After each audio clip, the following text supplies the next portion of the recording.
I was not popular in high school. No.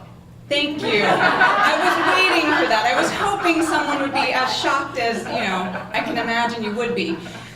So, I don't know, I had friends, just not like that many. I always had a little bit of trouble making friends in high school. I think it's because I didn't really feel like they were my kind of people. The people in high school didn't want to have the deep conversations that I wanted to have. Like, I don't know, do androids dream of electric sheep?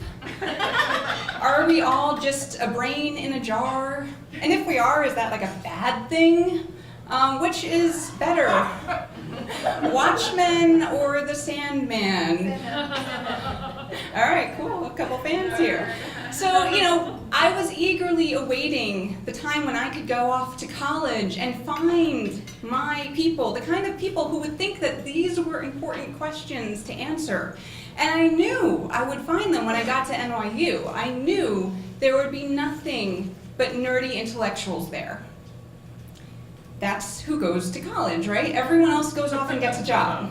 Yeah, okay. So I was a little disappointed when I got to NYU and found out it was pretty much all the same people as high school, only they were a year older.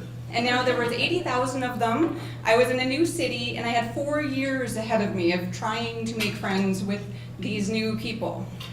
And I didn't do a very good job. So after a couple weeks at college, I decided I had to do something if I wasn't going to spend the next 4 years of my life being kind of a social outcast. So I went to one of those club fairs, where there's like a table set up for all the social clubs.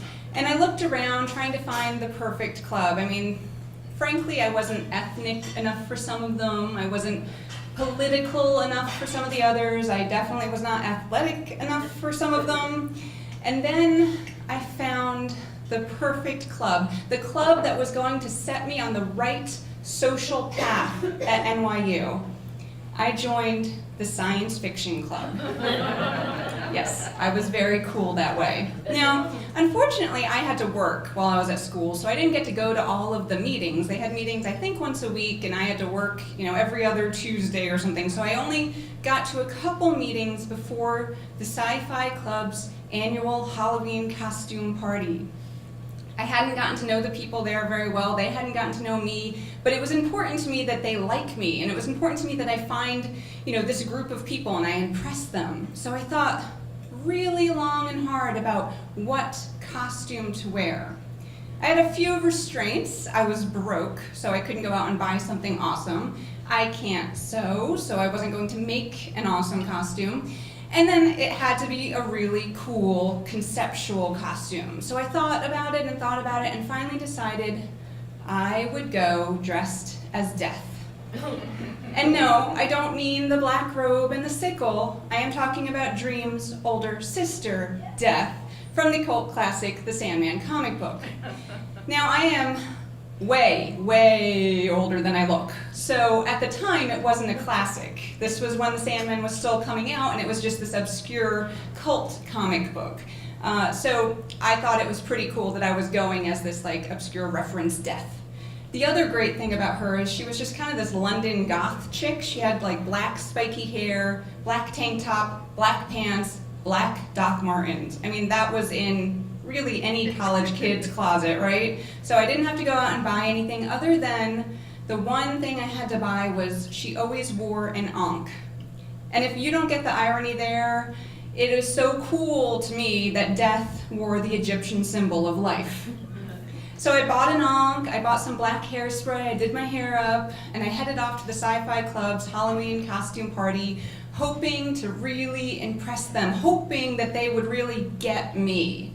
Now, when I got there, it was awesome. It wasn't like any costume party I'd been to. You go to a costume party sometimes and half the people aren't even dressed up, or some of them just threw a sheet on with a hole cut out of it. No.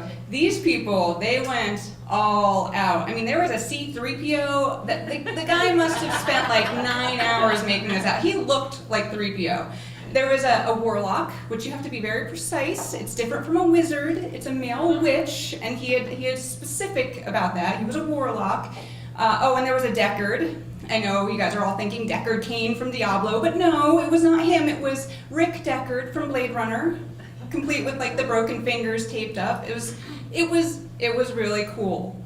Until I saw across the room there was another death. Oh. Yes, and she was dressed like me. So it was the same death. And you would think that I went to this party hoping to impress, and when I saw death facing me across a crowded room, that maybe I would be a little bit upset. But in fact, what I thought was, finally, my people. Thank you.